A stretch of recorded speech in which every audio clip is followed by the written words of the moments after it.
областная дума.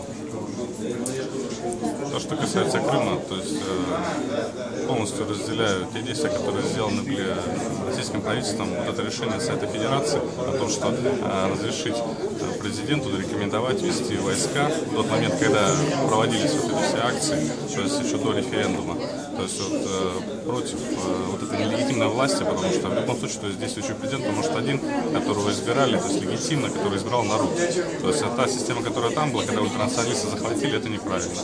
То есть, поэтому состоялся референдум, 96,6% проголосовало за то, чтобы войти в состав России. Это значит, что крымчане русские? Более 60% населения Крыма это русские, русскоязычные.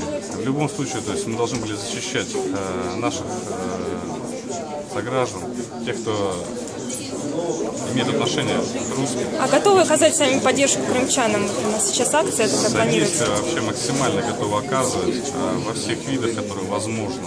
То есть вот, мы полностью готовы. В Новгородской области на сегодняшний день создан марафон по взносам. То есть мы проводили митинг в поддержку Крыма на прошлой неделе во вторник. И как раз вот создавался этот марафон.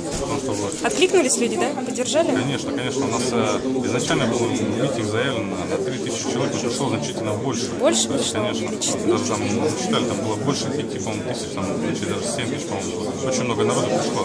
То есть неравнодушных людей оказалось очень много. Тем, кому касалась эта тема, вот, интересно. То есть не было политики. Значит, поддерживают с одной и с другой стороны. Все хотят объединяться.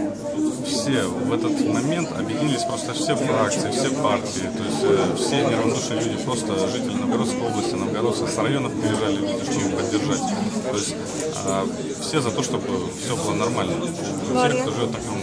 Спасибо большое.